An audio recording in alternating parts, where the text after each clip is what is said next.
চড়ুই পাখি, কেউ বলে বাবুই পাখি। ওই পাখিরা দেখছুনি কেমন সুন্দর বাসা বানাইছে তাল গাছে। কোথায়? তাল গাছে। এই চড়ুই পাখি, খেজুর গাছে বাঁধলি না কেন? নারিকেল গাছে বাসা বাঁধো না কেন? আমরা জানি তোমরা যে আকাম কুকাম করো, এর বিনিময়ে বাজে বাজে গজব আসবে, গজব।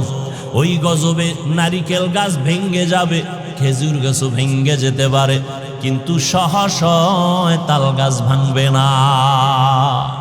আমরা গবেষণা করে ওই জায়গায় বাসা বানায় রাখছি, যেমন তেমন তুফানে আমগো মারতে পারবে না। দুনিয়ার মানুষের মেধায় কথায় ভুল, অথচ আল্লাহ পাক কেমন ইঞ্জিনিয়ার মৌমাছিকে বানাইছেন।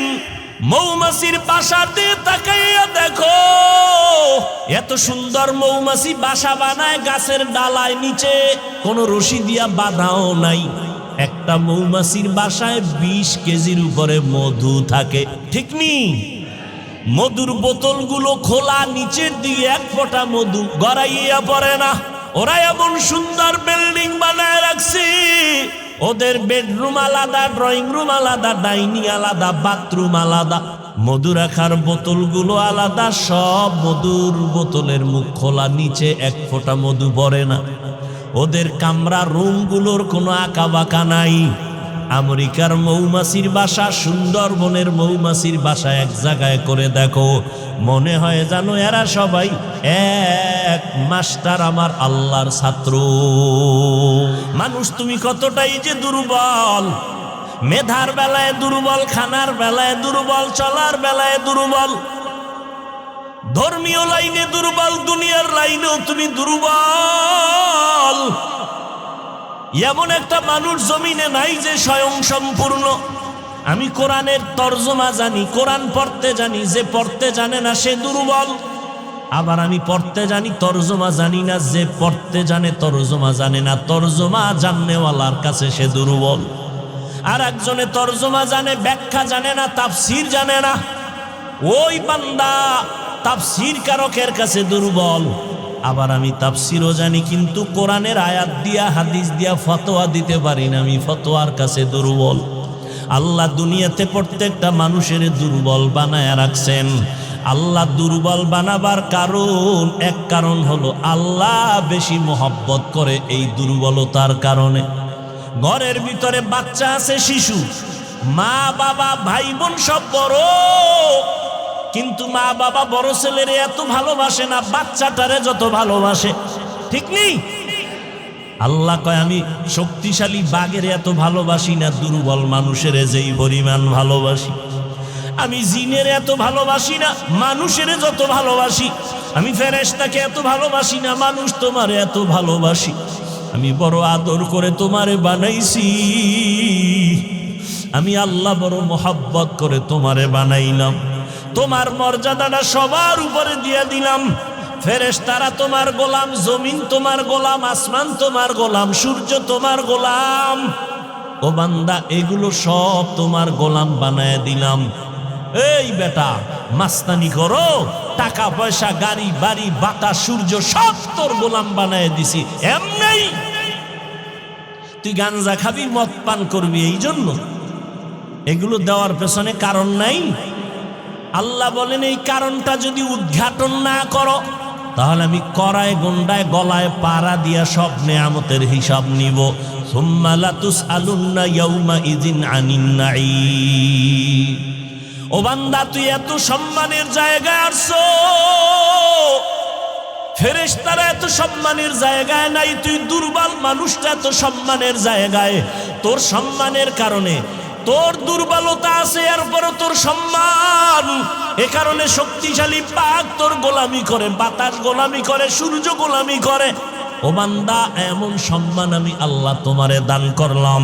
ওয়ালাকাদ কাররামনা বানি আদম ওয়া হামালনাহুম ফিল বাররি ওয়াল বাহরি ওয়া রাযাকনাহুম মিনাত তাইয়্যিবাত ওয়া ফাদ্দালনাহুম আলা কাসীরিম মিম্মান খালাকনা তাফদীলা। বনি আদম বড় দামি। আল্লাহ স্থলে পানিতে সম্মান মানুষের বাড়ায় দিছেন, জমিনে চলার মতো রাস্তা করে দিছেন আমার আল্লাহ। পানির মধ্যে চলার মতো ব্যবস্থা করে দিছেন আমার আল্লাহ। আল্লাহ জমিনের কুকুরেরও খানা দেয়, জমিন থেকে একটা পিপিলিকারও খানা দেয়, মানুষেরও দেয়। তবে মানুষের খানার মতো পিওর খানা আল্লাহ কাউকে দেন না। কাদের কুদরত দারি বার কামাল আন্তা রব্বি আন্তা হাসবি জুল জালাল। ও বান্দা তুমি দুর্বল, এখন দুনিয়াতে তোমারে পাঠাইছি পরীক্ষা নিব, আমলের পরীক্ষা নিব। কিসের? আল্লাযী খালাকাল মাউতা ওয়াল হায়াতা লিয়াবলুয়াকুম আইয়ুকুম আহসানু আমালা ওয়া হুয়াল আজিজুল গফুর।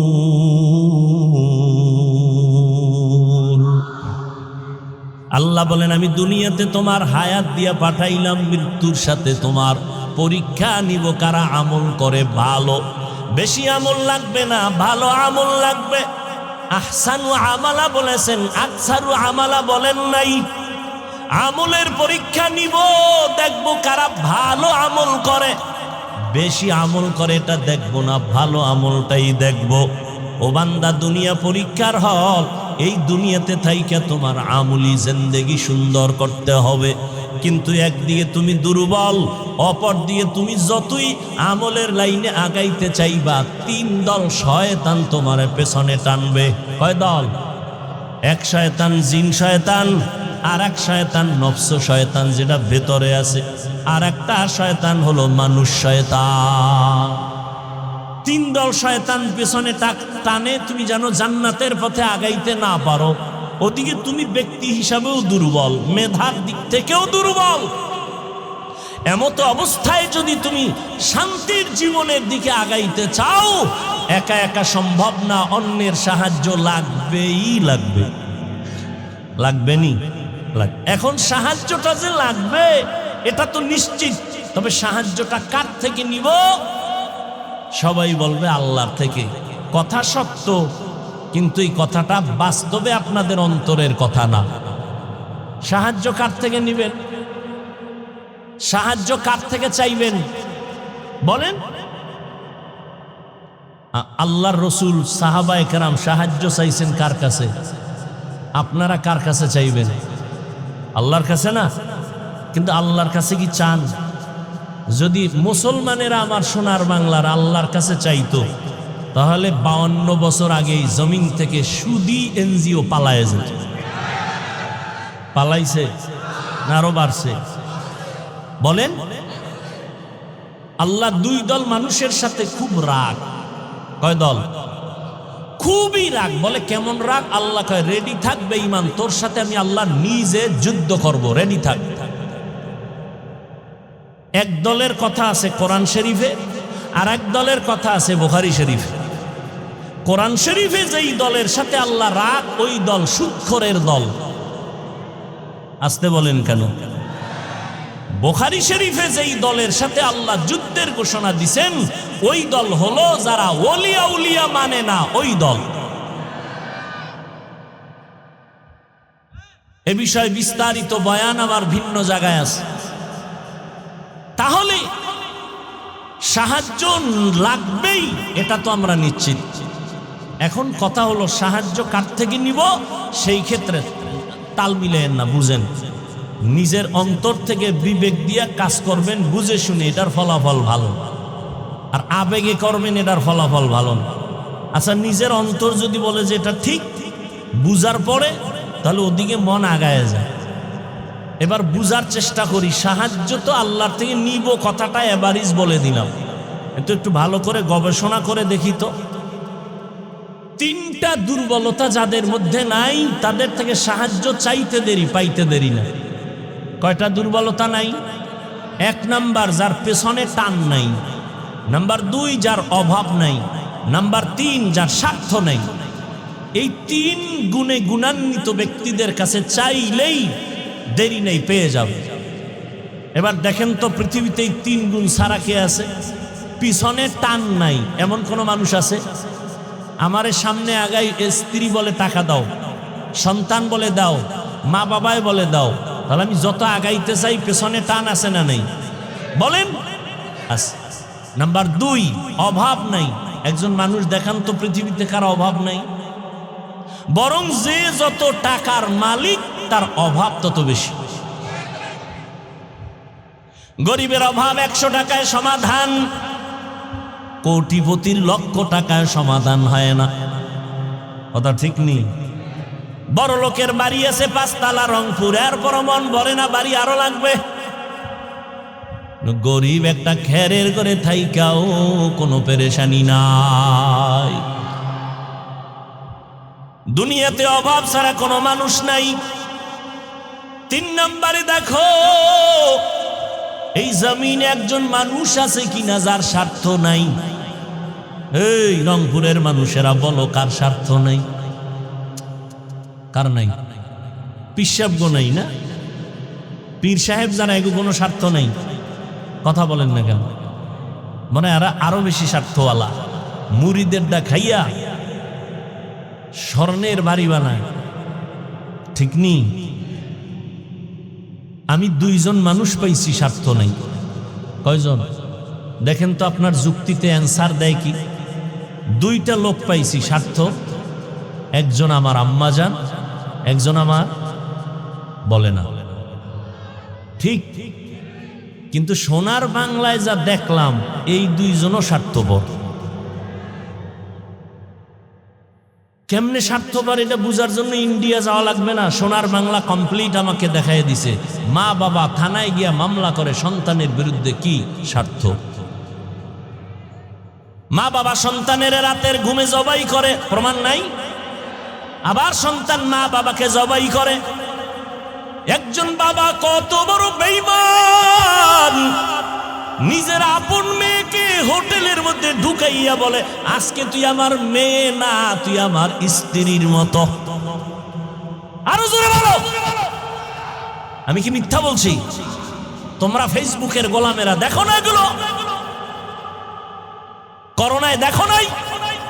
বাবায় করোনায় আক্রান্ত হয়ে গেল, ছেলেরা, শিক্ষিত ছেলে, অন্যের টাকা দিয়ে এরপরে কয় লাশটারে রাস্তায় ফালায় দিয়ে, রাস্তায় ফালায় দিয়েছে, দরজা জানালা লক করে দিছে। বাবার লাশটা কুত্তায় খাইলো না, জানাজা হইল, জানালা খুলে দেখেও নাই। ভালো করে ইতিহাস ভুলিস না রে মুমিন। এই করোনার সময়ে তাকাইয়া দেখছো শত শত করোনার লাশ। আমার দেশের প্রশাসন, পুলিশ, আর আমার দেশের টুপিওয়ালা মাওলানা, এরা কাঁধে নিয়া গোসল করাইয়া, কাফন পরাইয়া করোনার লাশগুলো দাফন করেছে, জানাজা পড়েছেন। ইতিহাস ভুলে যাইও না, শত শত করোনার লাশ কবরে রাখলো, একজন হুজুরেও করোনায় মরে না। বানায় বলছি, বলতে এখন কানে ধরে উঠবো আর বসবো। বানায় বলেছি, পৃথিবীতে নিঃস্বার্থ একজন মানুষ পাওয়া যাবে, ওলামায়ে আহলে হক। এদের কোনো স্বার্থ নেই। এই মেয়ে, আমি যে তোমারে পাও ধরে বুঝাইতেছি, তোমার টাকায় আমি চলি, তুমি আমার টাকায় চলো, তা তোমার পাও ধরে বুঝাই কেন? কুত্তাও এরম দৌড়ায় না, আমরা যেরকম দৌড়াই। তোমারে 12টা মাস পাগলের মতো হয়ে গেছে। আলেমরা দৌড়ায়, পীর সাহেবরা দৌড়ায়, তাবলিগলারা মেহনত করে, জুমার দিন খতিবরা দৌড়ায়। বেতন কত মসজিদের ইমামের? সর্বোচ্চ 10,000, 15,000, গ্রামে 5-7,000। 6 মাস বাকি, ঠিক নি? আপনি সরকারি চাকরি করেন, বেতন কত? কয় 22,000। টেবিলের তলে কত? কয় 42। খাইয়াও শান্তি গরম, লাল পতাকা লয়ে রাস্তায় খাড়ায় কয় কি ও? কয় মানববন্ধন করি। বিষয় কয় সরকারের গদিতে আগুন জ্বালাবো। কেন? কয় স্কেল বাড়াইলে দিবে, নাইলে আগুন। সরকারেরটা খাইয়াও সরকারের বিরোধিতা করে, করে না? ইমামের বেতন 5,000, 6 মাস বাকি। কোনদিন ইমাম সাহেব জুমার মিম্বরে বৈশা বলে নাই, বেতনটা 1 তারিখ দাও, স্কেল বাড়াও, না হয় আসর থেকে সূরাগুলো উল্টা পড়ো? বলছে কোন ইমাম? অথচ আপনার ঘরে সন্তান কম, হুজুরের ঘরে সন্তান বেশি। কারণ আপনি সন্তান কমানোর ট্যাবলেট খেয়েছেন। আমরা আলেমরা ট্যাবলেট খাই না, নবী নিষেধ করেছেন ওই ঘরের মাইয়া বিয়া করবি যেই বংশে সন্তান বেশি হয়। আপনার ঘরে সন্তান কম, আপনি তো স্লোগান লাগায় রাখছেন ছেলে হোক মেয়ে হোক দুটোর বেশি না, একটা হলে ভালো হয়, না হইলে আরো ভালো। আর আমরা আল্লাহর নবীর হাদিস শুনে ওই ঘরের মেয়ে বিয়া করার চেষ্টা করি যেই বংশে সন্তান বেশি হবে। কারণ আমার মায়ার নবী গর্ব করে বলেছেন কিয়ামতে আমার উম্মত বেশি হবে, আমি গর্বের সাথে জান্নাতে যাব। আচ্ছা, আপনারা যেই সন্তান কমানোর ট্যাবলেট খাইলেন, জ্ঞানীরা বলেন তো বাংলাদেশের সংখ্যা কি পরিমাণ কমছে, এখন বাড়ছে? সত্য কথা বলতে বলছি না কি? জনসংখ্যা কম না বেশি? সব আমরা হুজুরেরা বাড়াইছি, তাহলে ট্যাবলেটের অ্যাকশন কই? মনে আছে কথা কি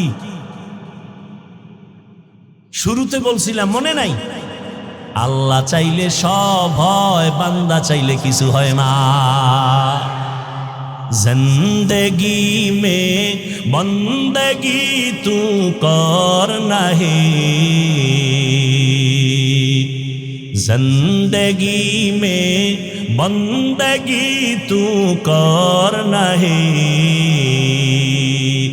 जिंदगी बे बंदगी शर्मिंदा है, जिंदगी बे बंदगी शर्मिंदा है। ও এলাকার মা বোনেরা, ও যুবক, ও পর্দার আড়ালের আম্মা জানেরা, ও বাবাজিরা, কয়দিন আর দুনিয়ায় বাহাদুরি করবা? স্বার্থ নাই, অভাব নাই, পিছনে টান নাই, দুনিয়াতে কেউ নাই। তবে এই তিনটা গুণে গুণান্বিত যিনি আছেন তিনি একজন আমার। আরো জোরে বলেন, ইয়া আইয়ুহান নাস আনতুমুল ফুকারাউ ইলাল্লাহ ওয়াল্লাহু হুয়াল গানিয়্যুল হামিদ।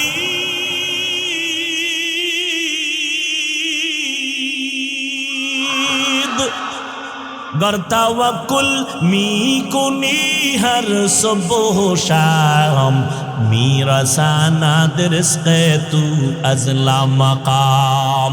ও আল্লাহর বান্দারা, পায়ে ধরে ধরে বুঝাই রে যুবক, পাগল হইয়া যাই নাই। আমি যে এতক্ষণ চিল্লায়া তোমারে বয়ান শুনাইলাম, একবারও কিন্তু বলি নাই সব স্কুল কলেজ বাদ দিয়ে আমগো মতো হুজুর হও, বলছি? তাবলিগে না গেলে জাহান্নামে যাবা, বলছি? বলি না। আমি কওমি মাদ্রাসার সন্তান, কওমি মাদ্রাসায় না পড়লে জাহান্নামে যেতে হবে, আমি একবারও বলি নাই। আমি পাস করলি টুপি মাথায় দিলাম, একবারও বলি না তুমিও পাস করলি মাথায় দাও, না দিলে জাহান্নামে যাইবা। ও বাবারা, যুবকেরা, ভালো করে বুঝো, আমি তোমাকে বুঝায় যাই। তুমি চাকরি করো, ব্যবসা করো, স্কুল কলেজে পড়ো, বাধা নাই, ওখানে পড়ো, দোয়া করে গেলাম। ডাক্তার হও, দোয়া করি। ইঞ্জিনিয়ার হও, দোয়া করি। প্রফেসর হও, দোয়া করি। তবে একটা অনুরোধ, বেয়াদব হইবা না। তোমার ব্যবহারে যেন কোনো আলেমরা কষ্ট না পায়, তোমার আচরণে যেন কোনো মা বাবা কষ্ট না পায়, তোমার ব্যবহারে যেন খবরদার এলাকার কোনো মুরব্বীরা কষ্ট না পায়। ও যুবক বাবারা, তোমার মতো যুবক এখনো আছে, স্কুলে কলেজে পড়ে, 5 বেলার নামাজ পড়ে, আছে না নাই? তোমারে আল্লাহ বিবেক দিছে, চিন্তা করো তুমি কেন নামাজটা পড়তে পারবা না? আল্লাহর কোরআনটা কি মিথ্যা মনে করেছো? আমিও তো তোমার মতো প্যান্ট শার্ট টাই লাগায় দাড়ি কাইতে যদি রাস্তায় চলতাম, কেউ আমারে বাধা দিত না। এই টুপির কারণে মাথা গরম, দাড়ির কারণে যৌবনের ভাব চলে যায়, লম্বা জামা পরার কারণে শরীরটা গরম লাগে, কম বুঝি না। এরপরও কেন নামাজ সারি না, বেপরদায় চলি না? একমাত্র কারণ আমার আল্লাহর কোরআন সত্য, কোনো মিথ্যা নাই। আছে ১৫০০ বছর পর্যন্ত কত অপচেষ্টা বেঈমানেরা করলো একটা ভুল বের করার জন্য, কেউ পারে নাই। বরং বহু বিধর্মী ভুল বের করতে গিয়ে নিজে মুসলমান হয়ে গেছে। ওই আল্লাহর কোরআন সত্য। বলো যুবকেরা, ওই কোরআনে জান্নাতের বয়ান আসেনি? জাহান্নামের বয়ান আসেনি? মিথ্যা সত্য। কে জান্নাতে যাবে কে জাহান্নামে যাবে তাও আল্লাহ বলেছেন। ইন্নাল আবরারা লাফি নাঈম ওয়া ইন্নাল ফুজ্জারা লাফি জাহিম। নেক আমলওয়ালারা জান্নাতের পথিক, যারা গুনাহ করবে অন্যায় করবে তারা জাহান্নামের পথিক। জান্নাতটা কেমন আরামের ঘর আল্লাহ তাও কোরআনে বলেছেন, জান্নাতিন তাজরি মিন তাহতিহাল আনহার। জাহান্নামটা কেমন ভয়ঙ্কর গুনাহগারের জন্য আল্লাহ তাও বয়ান করেছেন।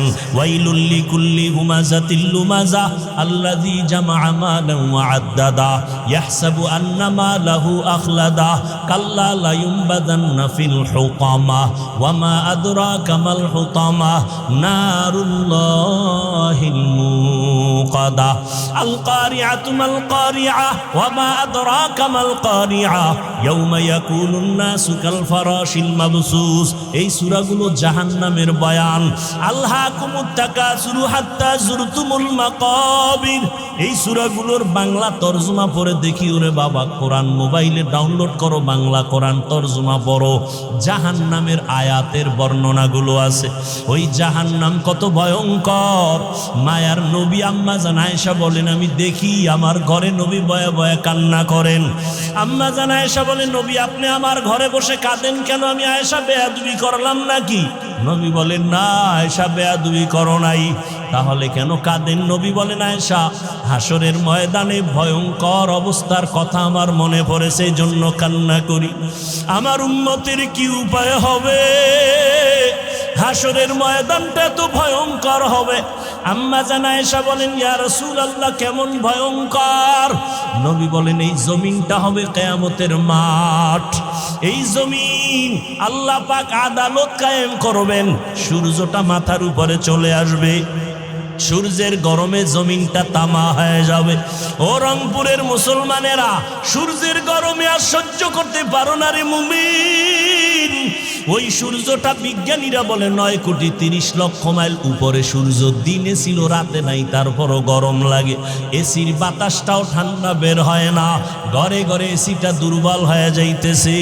এই সূর্যটা মাথার উপরে আসলে কি উপায় হবে জানো না রে মুমিন? আমার নবীর কোনো গুনাহ নাই, সেই নবী পর্যন্ত কান্না করেন। সূর্যের গরম, অপরদিকে জাহান্নামের আওয়াজ। নবীদের কোনো গুনাহ নাই, তারা ভয়ে কান্না শুরু করবেন। মূসা নবী কাঁদবেন, ঈসা নবী কাঁদবেন, ইব্রাহিম নবী কাঁদবেন। এভাবে কান্না করে বেকারার হয়ে যাবেন তারা। উম্মতেরা সুপারিশের জন্য দৌড়াবে, বলবে আমরা পারবো না, চলে যাও। আম্মা জান আয়েশা বলেন, উম্মতেরা সর্বশেষ কি করবে? নবী বলেন, সব শেষে আমাকে তালাশ করা শুরু করবে। ওই হাসরের ময়দানে নবী আপনাকে কোথায় পাবে? নবী বলেন, আমি থাকবো আমার মাওলার কুদরতের সামনে মাকামে মাহমুদে সিজদায় কান্নার অবস্থায়। আমি কান্না করে বলবো, আল্লাহ আমার একটা উম্মত জাহান্নামে যেন না যায়। আল্লাহ বলবে, নবী আপনার উম্মতগুলো আপনি বেছে বেছে জান্নাতের দরওয়াজার দিকে নিয়ে যান। আমি আমার উম্মতগুলোকে বেছে বেছে বের করব। আম্মা জান আয়েশা বলেন, ইয়া রাসূলুল্লাহ হাজারো হাজারো লাখো কোটি মানুষের ভিতরে মূসা নবীর উম্মত, ঈসা নবীর উম্মত, ইব্রাহিম নবীর উম্মত, আপনার উম্মত বাছাই করবেন কিভাবে? নবী বলেন, যারা 5 বেলার নামাজ ওযু বানাইয়া করবে, হাসরের ময়দানে ওযুর অংশগুলো নূরের আলোতে ঝলমল করতে থাকবে। আমি নবী দেখে দেখে তাদের বাছাই করে জান্নাতের পথে নিয়ে যাব। কাউসারের পানি হাউজের থেকে পান করাবো। ও যুবক আল্লাহর গোলাম, মনটারে বুঝাও, হেদায়েতের মালিক আমার আল্লাহ। যারা মূল ডিউটি করবে, আল্লাহর হুকুম মানবে, তারা তো তাদের নির্দিষ্ট জান্নাত পেয়েই যাবে। যারা ওভার ডিউটি করবে, ফরজের পরে নফল, বেঈমানের নামের জান্নাতগুলো ওই ওভার ডিউটি করানেওয়ালা মুমিনকে বোনাস দেওয়া হবে।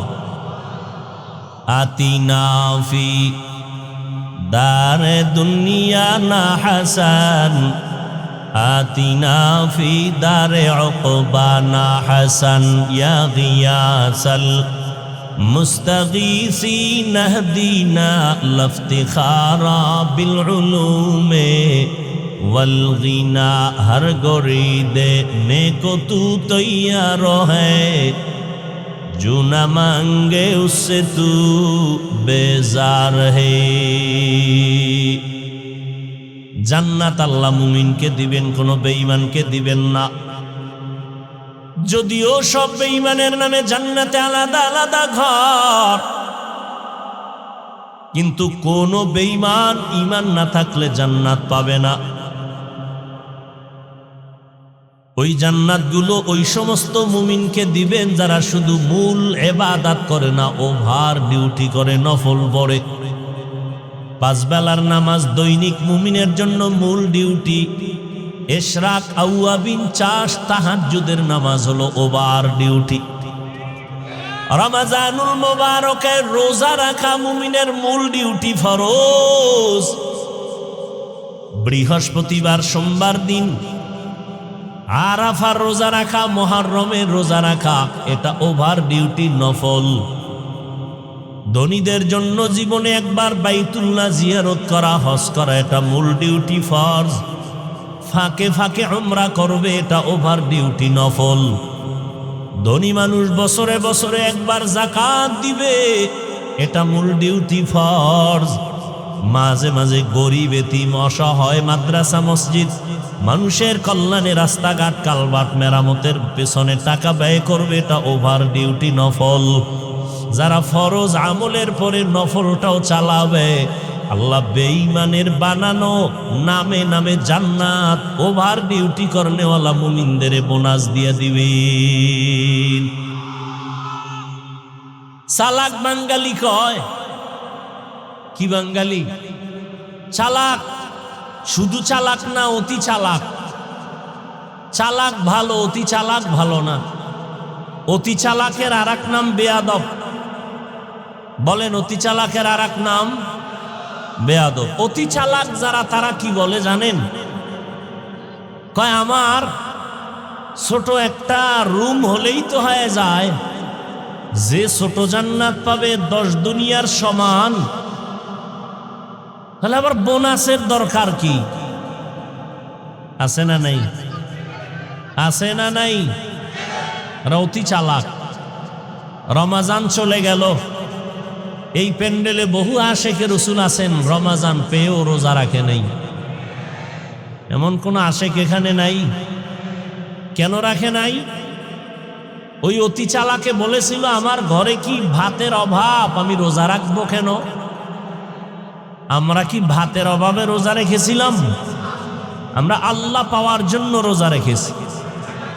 রোজাটা কি শুধু মুসলমানরাই রাখে? পৃথিবীতে যত ধর্ম আছে মানুষের বানানো, সব ধর্মের মানুষের মধ্যে রোজা আছে, নাম আলাদা, সিস্টেম আলাদা। ভিন্ন ধর্মের মানুষ রোজা রাখে কি নামে? কয় না খাওয়ার সাধনা করো।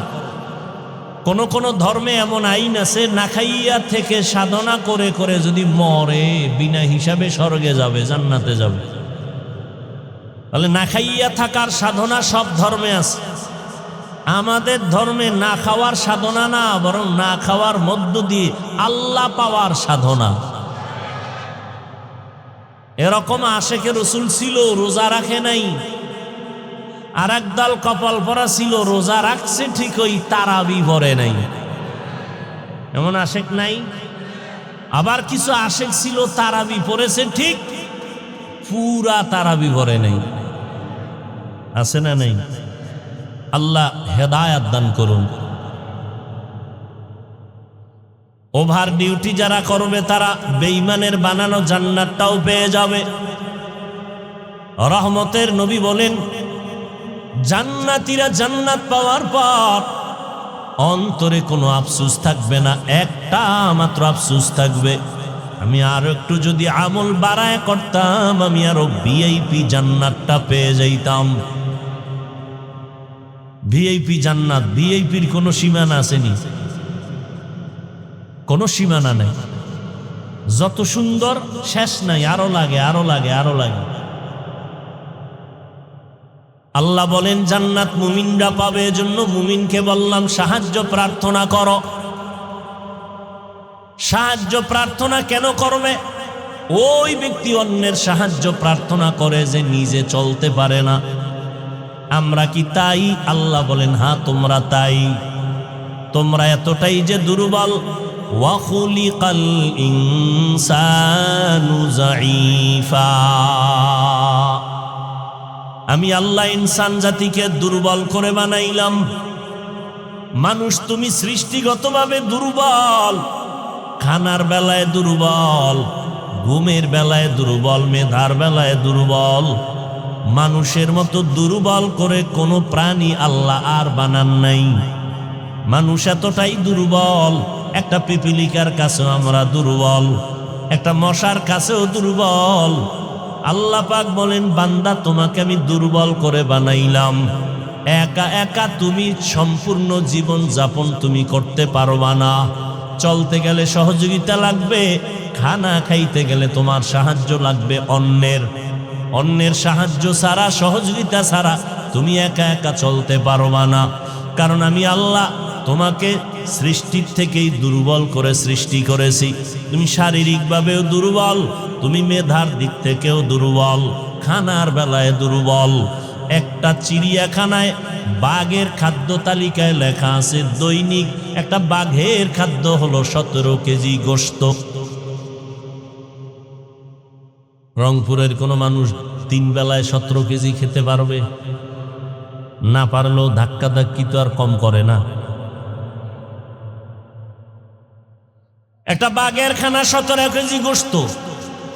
বড় বড় সমুদ্রের ভেতরে বড় বড় নীলতিমি আছে, একটা নীলতিমির প্রতিদিনের খাদ্য তালিকা 1000 কেজি চিংড়ি মাছ। এরকম নীলতিমি একটা, কথা বলেন না কেন? অনেক। কে খাওয়ায়? আল্লাহ পাক বলেন, এই রকম নদী সমুদ্রে হাজারো কোটি ধরনের প্রাণীর খানা দেই আমি আল্লাহ। পৃথিবীতে একটা পাহাড় আছে কোহে কাপ, ওই পাহাড়ের ভেতর একটা প্রাণী বসবাস করত, নাম সিমর্গ। ওই একটা প্রাণীর জন্য প্রতিদিনের খাদ্য তালিকা ছিল 40টা মোটা তাজা হাতি। কে খাওয়ায়? সকালবেলা একটা পাখি ডানা মেলে উঠতে শুরু করে, সারাটা দিন খোলা আকাশে উড়ার পর সন্ধ্যাবেলা নিজের পেট ভরে বাচ্চার খানা নিয়ে বাসায় হাজির। কে খাওয়ায়? ওয়াতারযুকু মান তাশাউ বিগাইরি হিসাব।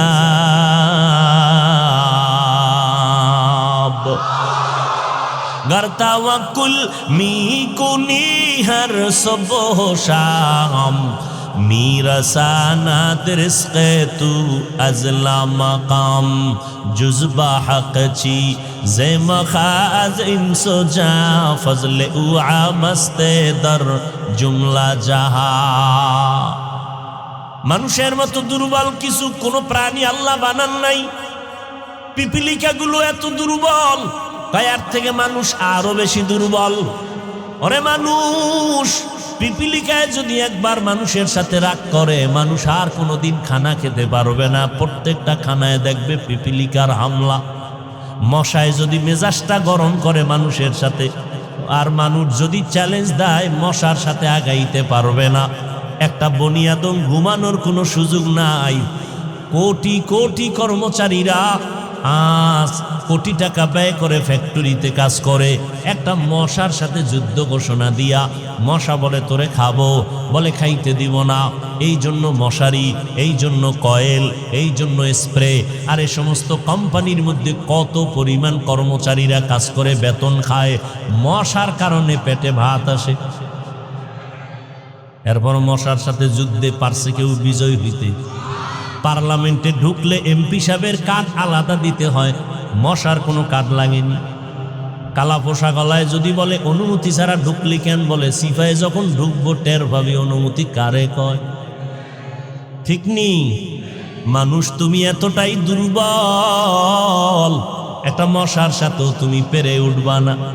তুমি এসি মশারি লাগাইছো, এসি মশারি এত ঠান্ডা হিমেল, মশারির ভেতরে তুমি এখন ঘুমাইয়া গেলা, বাতি বন্ধ করে দিলা, কোনো মশা নাই। হঠাৎ তন্দ্রাচ্ছন্ন অবস্থায় মশা একটা কানের সামনে ঘুরে আর গান গায়, নাকের সামনে ঘুরে আর গান গায়। বাতিটা জ্বালায়, মেজাজটা গরম হয়ে গেল, এসি মশারি কিনলাম, এরপরও ঢুকলো কেমনে? মশারির ছোট্ট ছিদ্র দিয়া মশা ঢুকছে, আর ওই মশারির ছিদ্রর তুলনায় তোমার কানের ছিদ্র কত বড়। মশা কানের সামনে বারবার দৌড়ায়, ভেতরে ঢুকে না। ঠিক নি? কেন? তোর আব্বায় পাহারা দেয় না? তোমার বাবায় পাহারা দেয়? हकीकत से तू दुनिया बेखबर है, दुनिया की नुमाइश पर नजर है। नमी गुयम के अज दुनिया जुदा बाश, बहर कारे के बाशी बा खुदा बाश। এরে আল্লাহর বান্দা, ভালো করে বুঝো, একটা মশারির ছোট্ট ছিদ্র দিয়া মশা ঢুকলো, কানের ছিদ্র দিয়া ঢুকে না কেন? আমার মালিক ফেরেশতা লাগায় কয়, আমার বান্দাকে পাহারা দাও। আমার বান্দা সারাটা দিন ব্যবসা চাকরিতে সময় কষ্ট করে আসছে, এখন আরামে ঘুমাবে। একটা মশা যদি নাক দিয়া ঢুকে, কান দিয়া ঢুকে, তোমার জীবনটা জাগায় শেষ হয়ে যাবে। আমার মাওলারে চিনলা না? ওই আমার আল্লাহ তোমাকে আমাকে কত দয়া করে বানাইছেন। ও বান্দা, তুমি এতটাই দুর্বল। একটা ছাগলের বাচ্চা যখন দুনিয়াতে প্রসব করে, ওই বাচ্চাটা 4 পায়ে নিচে নাইমা দুনিয়াতে এসে 4 পায়ে দাঁড়ায় যায়। মায়ের দুধটা কোথায় কেউ দেখায় দেয় না, নিজে নিজে মায়ের ওলানটা খুঁজা খুঁজা মুখ লাগায় দেখে মায়ের ওলানটা শক্ত, দুধ আসে না। ভিন্ন কোনো ডাক্তারের কাছেও যায় না, নিজে মাথার অগ্রভাগ দিয়ে জোরে আঘাত করে ওলানটা নরম হয়ে যায়। আর তুমি আমি কতটাই যে দুর্বল। যেদিন তুমি আমি মায়ের গর্ভ থেকে দুনিয়াতে আসতেছিলাম, আম্মা জানের কণ্ঠটা এত ছোট, বাহিরের কেউ শুনে না আম্মা জানের কণ্ঠ কেমন। কিন্তু যেদিন দুনিয়াতে আমি আসব, মায়ের প্রসব বেদনা শুরু হয়ে গেল। আম্মা জানের এমন অচেতন আর কান্নার আওয়াজ, মায়ের কণ্ঠের আওয়াজে আশেপাশের বাড়ির মানুষেরা সজাগ হয়ে গেছে, ঘুমাইতে পারে না। আম্মা জানের সহযোগিতার জন্য দাদি নানি পাশে বসা, ভিন্ন মহিলারাও সহযোগিতার জন্য বসে আছে। একটা ছাগলের বাচ্চা দুনিয়াতে আসার জন্য কোনো সহযোগিতা কারো লাগলো না। আর তুমি আমি মানুষ এতটাই দুর্বল, আমার দুনিয়াতে আসার ক্ষেত্রে কতটা সাহায্য মায়ের পাশে লাগলো, দাদি নানির। আম্মা জান এতটাই ভেঙ্গে পড়লেন, কান্না কান্না কান্না, মনে হয় যেন এখন মরে যাবেন। আম্মা জান বেকারার হইয়া বলে, ও মা, শাশুড়ি, তোমরা আমার থেকে একটু দূরে যাও, আমার স্বামীকে আমার কাছে একান্তে দাও। আব্বা জানের পাইয়া আম্মা জান আব্বা জানের হাতটা ধরে গোপনে কাঁদে আর কয়, স্বামী, তোমার ঘরে আইসা মনের মতো খেদমত করতে পারি নাই। আমার মনে হয় মরণ এসে গেছে, 7টা আসমান আমার মাথায় চেপে বসলো বোঝা, প্রসব বেদনা সইতে পারি না, দয়া করে আমাকে মাফ করে দাও, দাবি রাখবা না। আব্বা জানো কান্না করে, বিবি ধৈর্য ধারণ করো, ধৈর্য হারাইবা না। আব্বা জান নামাজের মুসাল্লায় গিয়া কান্না শুরু করলেন, ও দয়ার মালিক, আমার সন্তানের তুমি সুস্থ করে পৃথিবীতে পাঠাও, আমার স্ত্রীটাকেও তুমি সুস্থ রাখো। ও বান্দা, নজর করে দেখ, একটা ছাগলের বাচ্চা প্রসবকালে কতটা স্বয়ং সম্পূর্ণ, আর তুমি আমি কতটাই যে দুর্বল। দুনিয়াতে আসার ক্ষেত্রে আম্মা জান এতটাই পাগল, আম্মা জান এতটাই ভয় ভীত হয়ে কান্না শুরু করলেন। যখন আমি দুনিয়াতে এসেই পড়লাম, দাদি নানি আমাকে ধরিয়া পরিচ্ছন্ন করলো। আম্মা জান বেহুশ হয়ে জমিনে পড়ে গেলেন। আমার দাদি নানি আমাকে পরিচ্ছন্ন করে আমার কান্নার কাছে আমাকে দিয়া কয়, দেখ ফুটন্ত গোলাপের চেহারাটা দেখ। আম্মা জান একটা নজর দেওয়া মাত্র আসমান বরাবর কষ্টটা জাগায় মা ভুলিয়া গেল। ওই মার মুখে হাসি ফুটে গেল। আল্লাহ পাক রব্বুল আলামিন এইবার দেখো বান্দা তোমাকে কত দুর্বল করে বানাইছেন। আম্মা জানকে সবাই বলে বাচ্চাটা কান্না করে দুধ দাও। আমাকে যখন মা দুধ দেয় আমার মুখে দুধ যায় না, মায়ের বুকেও দুধ নাই। আব্বা জান দৌড়ায় গেলেন, ডাক্তার তাড়াতাড়ি ঔষধ দাও, আমার বাচ্চা দুগ্ধ পায় না। ডাক্তার ঔষধ দিল, বাচ্চা যেন ঠিক মতো দুগ্ধ পান করার রাস্তা পায়। কিন্তু একটা ছাগলের বাচ্চা দুনিয়াতে আইসা দুধ পায় না বিদায় কোনো ডাক্তারের পরামর্শও নিল না। আল্লাহ বলে বান্দা নজর করে দেখ, এতটা দুর্বল করে আমি তোরে বানাইছি। ওই মা কত কষ্ট করেছে, আমি আল্লাহ পাক এমন সুন্দর করে তোরে বানাইলাম। আমি আল্লাহ তোরে দুর্বল করিয়া বানাইয়া নিচে রাখি নাই, আমি আল্লাহ তোর সম্মান সবার উপরে বাড়ায় দিলাম। জীবনের মূল কষ্ট মায়ের প্রসব বেদনা,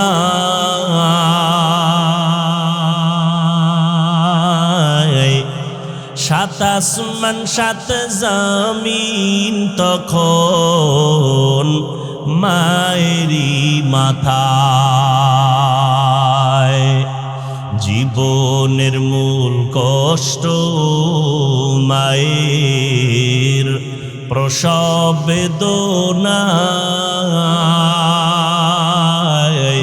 সাত আসমান সাত জমিন তখন মায়েরই মাথায়। আমার সুন্দর মুখ দেখে মায়ের, আমার সুন্দর মুখ দেখে মায়ের ব্যথা যায় দে হাসাইয়া। ও আমার প্রাণের মা, মা গো মা, কোথায় গেলে মোরে ছাড়িয়া? জনম দুঃখী ইয়াতিম আমি, চায় না কেহ ফিরিয়া। আমি যখন ছিলাম আমার মায়েরই উদরে, চলাফেরা করলেন যে মায় কত কষ্ট করে। আমি যখন ছিলাম আমার মায়ের উদরে, চলাফেরা করলেন যে মায় কত কষ্ট করে। এমন মাকে কেমনে আজি, এমন মাকে কেমনে আজি যাব আমি ভুলিয়া। ও আমার প্রাণের মা, মা গো মা, কোথায় গেলে মোরে ছাড়িয়া? জনম দুঃখী ইয়াতিম আমি, চায় না কেহ ফিরিয়া। আল্লাহ তাআলা বলেন, মানুষ তুমি বড় দুর্বল, তোমাকে আমি এত দুর্বল করে বানাইছি। মেধার বেলায় তুমি বড় দুর্বল। বুয়েটের ইঞ্জিনিয়ার ইঞ্জিনিয়ারিং পাশ করিয়া কত বাহাদুরির সাথে রংপুরে বিল্ডিং বানাইলো। আর একজন আরো টপ লেভেলের ইঞ্জিনিয়ার আইসা বলে তোমার থিওরিতে আঁকা বাঁকা ভুল হয়ে গেল। দুনিয়ার মানুষের মেধায় ভুল। আগের বৈজ্ঞানিকরা থিওরি দিয়া গেল, বর্তমান বিজ্ঞানীরা বলে তাদের থিওরি ভুল। কত বছর আগে আবহাওয়া অফিসওয়ালারা বলেছিল মে মাসে কিয়ামত কায়েম হয়ে যাবে, রেডি হয়ে যাও। মনে আসেনি মুরব্বীরা? কিয়ামত হইছিল, ওদিন থেকে তারা কানে দইরা তওবা করে আর বলে না হবে, এখন বলে হতে পারে। দুনিয়ার মানুষের মেধায় কথায় ভুল। আমি বয়ানের শুরুতেও বলেছিলাম, কপাল যদি পুরিয়া যায়, নবীজির বয়ান ও আবু জাহালের কালেমা নসিব হয় না। আর কপাল যদি খুলিয়া যায়, নবীরে জবাই করতে আসিয়াও কালেমা ভরে নেয়। কপাল যদি পুরিয়া যায়, কিছু করার নাই, মনেরে বুঝাইও তোমার মতো যুবক হইয়া র্যাব, আর্মি, পুলিশ, বিডিআরের চাকরি করে নামাজ ছাড়ে না, তুমি কেন পারো না? তোমার কপাল পুড়ে গেছে। তোমার মতো যুবক রাস্তায় গাড়ি চালায়, নামাজ ছাড়ে না। তোমার মতো যুবক ময়দানে কাজ করে, নদীতে মাছ ধরে, নামাজ ছাড়ে না, তুমি কেন পারবা না? তোমার কপাল বুঝি পুড়িয়া গেল। ও মা বোনেরা, আপনাদের মতো কত মা এখনো আছে নামাজ ছাড়ে না, স্বামীর মাল হেফাজত করে, সন্তানগুলো আদর্শওয়ালা বানানোর চেষ্টা করে, আপনারা কেন পারবেন না? ও বৃদ্ধ বাবাজিরা, আপনার মতো কত বুড়ারা মসজিদে গিয়া 5 বেলার নামাজ পড়ে, আপনারা কেন পারবেন না? আল্লাহর কোরআন কি মিথ্যা মনে করেছেন না আল্লাহর আযাব সহ্য করতে পারবেন? আরে শয়তানের ধোকায় পড়ে আছেন, এখনো সময় আছে, তওবা করে নেন। মনে মনে আল্লাহকে ডাকেন আর বলেন, আল্লাহ, শয়তানের ধোকায় তো গুনাহ কম করলাম না, নামাজ তো কম ছাড়লাম না, অন্যের হক তো নষ্ট কম করলাম না, জবান দিয়ে গুনাহ করে জবানটারে নাপাক করলাম, হাত নাপাক, চোখ নাপাক, আয় আল্লাহ আজকে থেকে তওবার নিয়ত করলাম, আর কোনোদিন নামাজ ছাড়বো না, বেপরদায় চলবো না, মা বাবারে কষ্ট দিব না, ওলামায়ে আহলে হকের পরামর্শ নিয়ে নবীজির সুন্নাত অনুযায়ী চলবো। নিয়ত যদি কারো খাঁটি হয়ে থাকে তওবা করার মতো, আল্লাহ যদি কবুল করেন, আপনার অন্তর যদি পরিচ্ছন্ন তওবার নিয়ত থাকে, খাঁটি তওবার নিয়ত যাদের আছে, দুটো হাত আল্লাহকে দেখাইয়া দেন, আয় আল্লাহ হাতগুলো কবুল করে নেন, তওবা কবুল করে নেন, তওবার উপরে মজবুত হইয়া চলার মতো তৌফিক দান করেন, আমিন। আলহামদুলিল্লাহি রাব্বিল আলামিন, ওয়াসসালাতু ওয়াসসালামু আলা সাইয়্যিদিল আমবিয়াই ওয়াল মুরসালিন ওয়া আলা আলিহি ওয়া আসহাবিহি আজমাইন। ইয়া আরহামার রাহিমিন, ইয়া আরহামার রাহিমিন, ইয়া আরহামার রাহিমিন। রব্বির হামহুমা কামা রব্বায়ানি সগীরা। আল্লাহুম্মা ইন্নাকা আফুউন কারীম তুহিব্বুল আফওয়া ফা'ফু আন্না। আল্লাহুম্মা ইন্না নাসআলুকা রিযাকা ওয়াল জান্নাহ ওয়া নাউযু বিকা মিন সাখাতিকা ওয়ান নার। আল্লাহুম্মা ইন্না নাসআলুকা রিযাকা ওয়াল জান্নাহ। আল্লাহুম্মা ইন্না নাউযু বিকা মিনাল বারাসি ওয়াল জুনুনি ওয়াল জুযামি।